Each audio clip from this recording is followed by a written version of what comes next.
Alright, let's do an introduction to fingerpicking here. When you're fingerpicking, you're basically throwing away the pick and doing a pattern with your fingers that is replacing a strumming pattern that you would have used with a pick. So maybe with a pick you might have learned to do something like this before.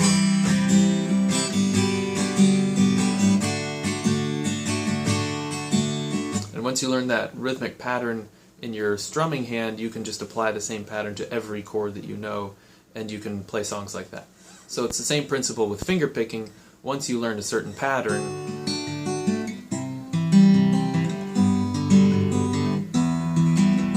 you can apply the same pattern to every chord you know, and you can play songs like that. And a lot of different songs will use a lot of different fingerpicking patterns. So I'm going to take you through some of the things that I've noticed that are common throughout most of the fingerpicking songs that I've ever studied or that I've ever taught. So the first thing that I've noticed across pretty much every fingerpicking song I've done is that the thumb takes care of several different strings. That's usually they are towards the bass side, towards this side, and usually it's two fingers that are involved, your index finger and your middle finger, and each one of those fingers is assigned to a string. So whatever chord you're playing or whatever pattern you're on, the pattern most of the time involves a thumb bouncing around between at least two different strings, and your fingers, your two fingers, getting involved playing on your index finger assigned to one string and it never strays from that string. Your middle finger assigned to one string and it never strays from that string. And there are all sorts of exceptions to this. Sometimes you'll use three fingers, sometimes you'll use all four fingers plus your thumb, sometimes your thumb stays in one place. There's all kinds of different things.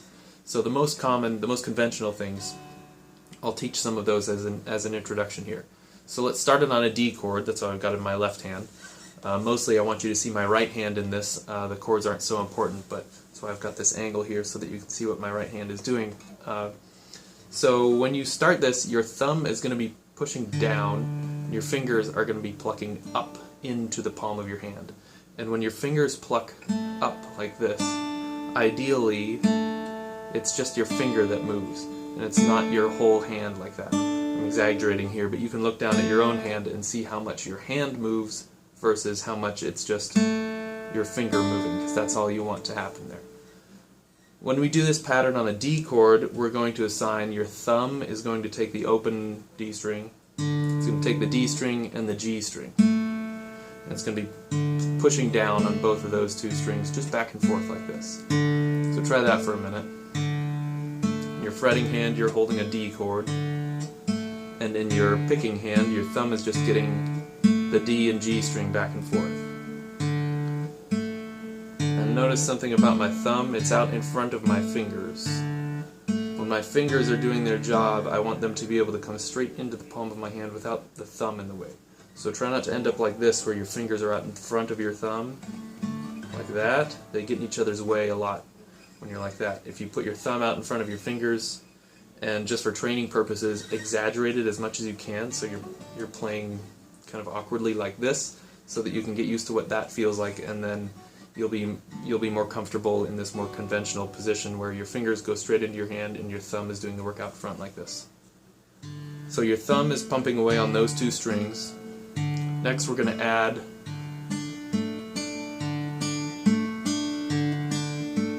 your index finger on the B string in between every one of those thumb strokes. Next thing you can try is the same thing, but your middle finger on the high E string.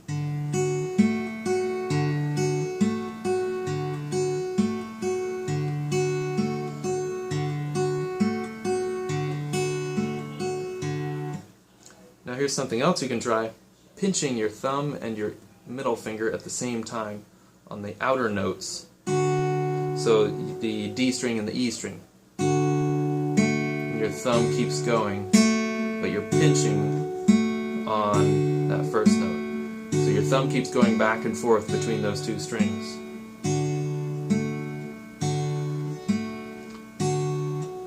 Now we're going to start building a pattern here. You're going to pinch first, then your thumb hits the G string. Right after that you're going to get index on the B string. So that's, you're pinching thumb and middle on the D string and high E string, and then thumb on G, index on the B string. So if we keep the thumb going after that,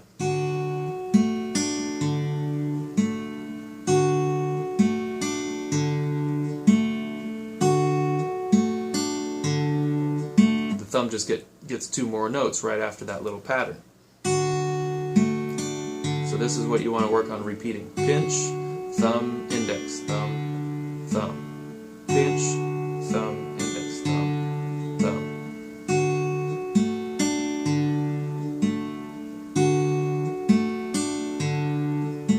Next, let's add one more finger. It's going to be the middle finger on the high E. It'll be at the end of what we've done so far. So pinch, thumb, index, thumb, middle, thumb, pinch, thumb, index, thumb, middle, thumb.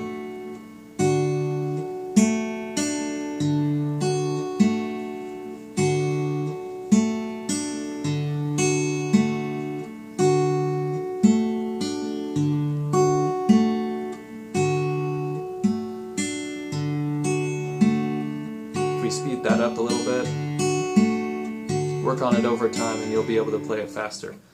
This is what it'll sound like, sped up a little bit. I'm going to go twice through on a D chord, and then I'm going to move over to a G7.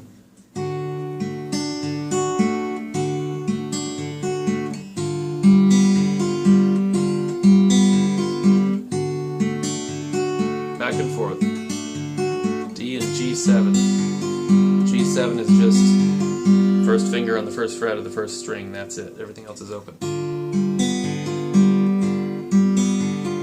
Those are the chords for Pink Floyd's Brain Damage, exactly that fingerpicking pattern.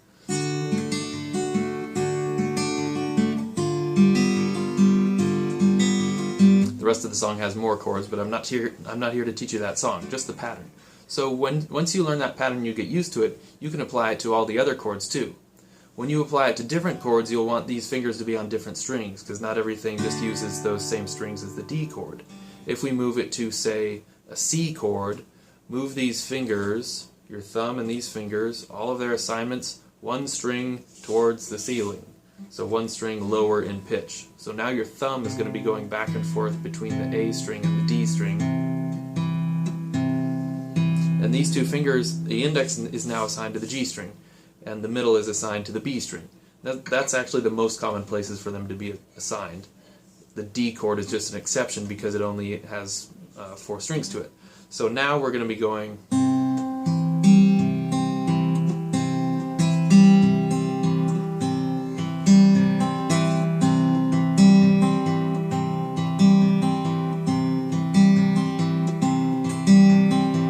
if we add one more note in there, we get another pretty popular pattern.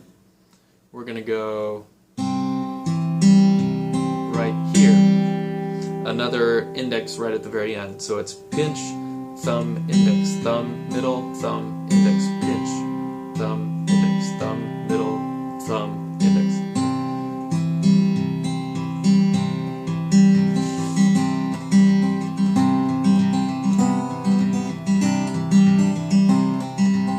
So that's from Dust in the Wind, that little pattern that at the beginning of Dust in the Wind, and throughout pretty much the whole song it's that same pattern.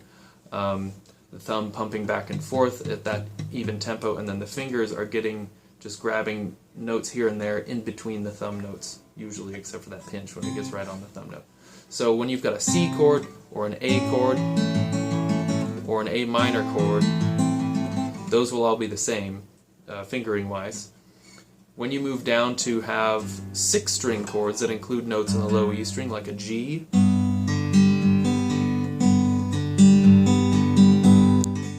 your fingers are going to stay in the same place. They're assigned to the G and the B strings. And your thumb is now going to hop over from the low E string to the D string. It's skipping over the A string.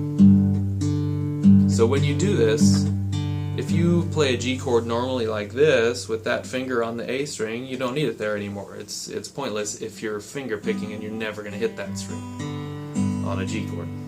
So that works on a G chord, it works on an E major chord,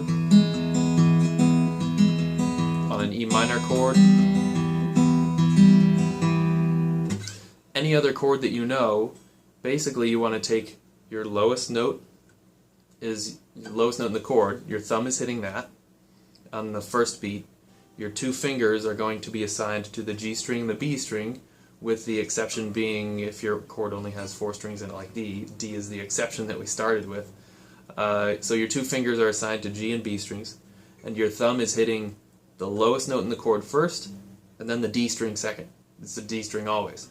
So it's getting, on the C chord for example, it's getting the A string and the D string, because the A string is the lowest note in the chord. On a G chord, it's the low E string, and then the D string, because the low E string has the lowest note in the chord.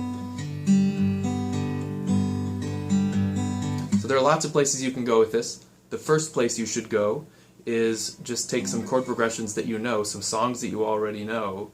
If the chords are just like G and C back and forth, or like E minor, C, G, D, or something like that, try applying this pattern to each one of those chords and try to be able to move between the chords, especially if it's something like G and C, where your thumb has to be doing this move on one chord, and then it has to be doing this move on the other chord.